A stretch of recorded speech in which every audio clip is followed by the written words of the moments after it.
जय भीम, नमो बुद्धाय। आज हम आए हैं क्लास 10 का एक टॉपिक है pair of liner equation in two variables. इसका क्वेश्चन ले लेते हैं। क्वेश्चन बोल रहा है कि द बोट, एक नाव है, goes 30 kilometre up stream and 44 kilometre down stream in 10 hours. अब देखिए अप स्ट्रीम क्या है, मान लीजिए ये लहर है नदी की, तो ये वाला जो पोर्शन होता है ये क्या होता है, ये होता है हमारा, जैसे कि इसको लिख देता हूँ अपस्ट्रीम, और जो ये वाला पोर्शन है ये होता है डाउन स्ट्रीम, नीचे की तरफ लहर आती है ये। तो बोल रहा है बोट है जो अपस्ट्रीम में तो 30 किलोमीटर चलती है और डाउन स्ट्रीम में चलती है 44 किलोमीटर और 10 घंटे लेती है। वहीं 13 घंटे में क्या करती है, ये अपस्ट्रीम में 40 चलती है और डाउन में चलती है 55 किलोमीटर। ठीक है, अब हमको डिटरमाइन करनी है स्पीड किसकी, स्ट्रीम की और बोट की इन स्टिल वाटर। ठीक है, तो आइए हम फाइंड करते हैं।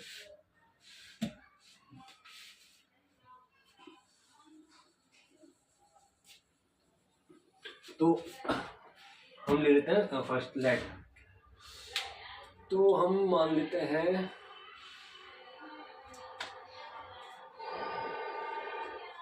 देखो, late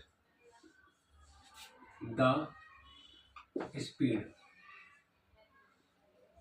of the boat in still water.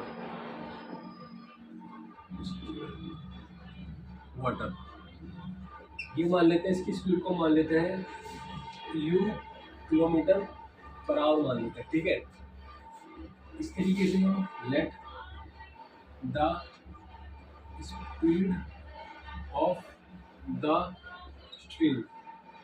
Stream का मान लेते हैं क्या, v किलोमीटर पर आवर। अब बात करते हैं डाउन स्ट्रीम की और अप स्ट्रीम की। हम मानते हैं, हम लेट कर देते हैं,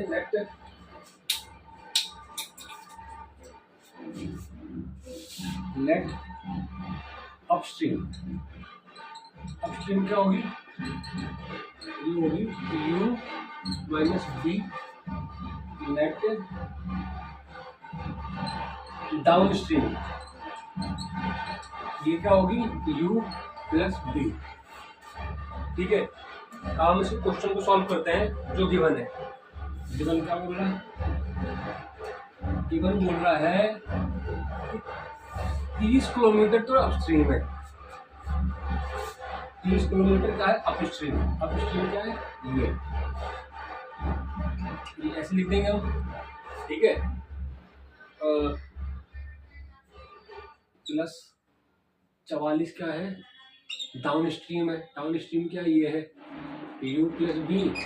कितने घंटे लगते हैं, 10 घंटे लगते हैं। पहली इक्वेशन बन गई, सिंपली इसको कर देते हैं। 13 घंटे में कितना जा रहा है, ये 13 घंटे में जा रहा है 40 kilometre up stream, 40 kilometre up stream क्या है u minus v plus 55 kilometre down stream तो u प्लस v। ठीक है, ये बन गई इक्वेशन, ये बन गई इक्वेशन। अब एक काम करते हैं, इसको हम सिंपली सॉल्व करने के लिए हम एक काम और करते हैं कि let u minus b equals to x, u plus b equals to y।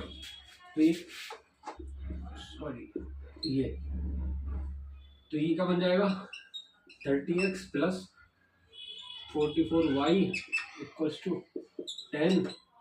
ये 13 है, ये 40x बन जाएगा, ये 55y बन जाएगा। कुछ नहीं करना, नॉर्मली इसको बराबर करने के लिए इसको 4 से इंटू कर दो, इसको 3 से इंटू कर दो, तो ये बन जाएगा 120x प्लस 40 160 16 176 बाई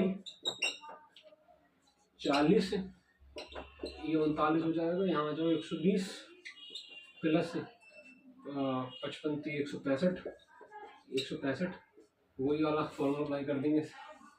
सब्स्टिट्यूट करेंगे इसको, सब्ट्रैक्शन, ये कट जाएगा, ये वैल्यू कितनी आ गई 11, वाई ये बन गया 1, तो वाई की वैल्यू कितनी आ गई, इसको मैं रब कर देता हूँ, आप नोट डाउन कर लीजिएगा, ठीक है। तो वाई की जो वैल्यू हमारे पास आएगी, वो वाई की वैल्यू आएगी हमारे पास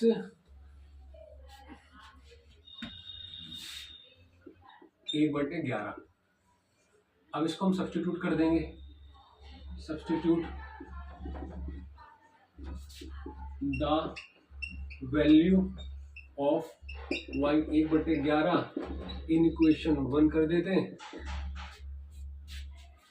इसमें मान के चलते हैं इसमें, ठीक है, 30x plus 44y equals to 40, ये 30x हो गया, ये 40 -4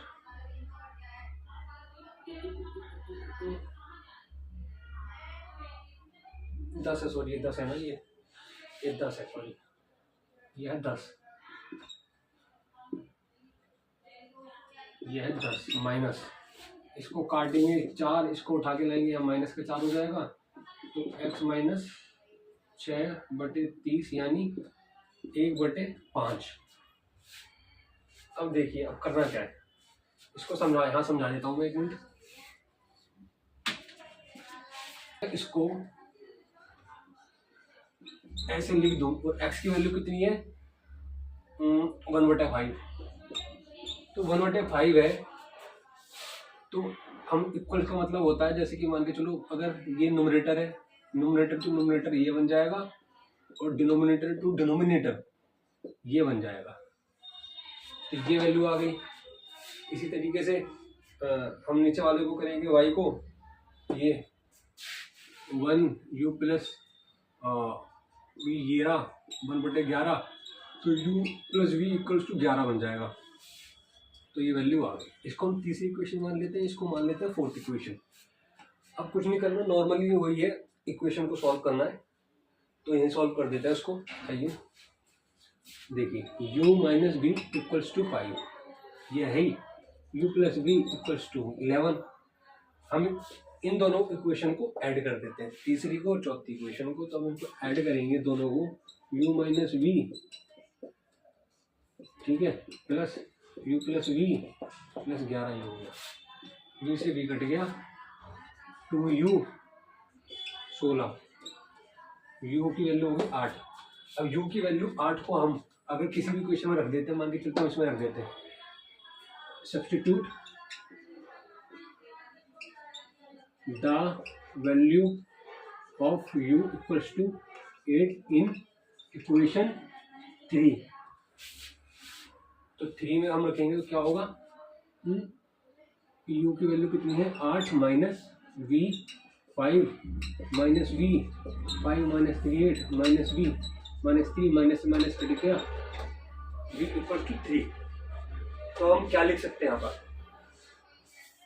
आप इसको नोट डाउन कर लीजिएगा, ये सब स्क्रीनशॉट ले लीजिएगा, और इस क्वेश्चन को बार बार करने की कोशिश कीजिए, आपको सब समझ में आ जाएगा। ज़्यादा डिफिकल्ट क्वेश्चन ये है नहीं। आइए तो उसको हम बताते हैं किस तरीके से लिख सकते हैं इसका आंसर।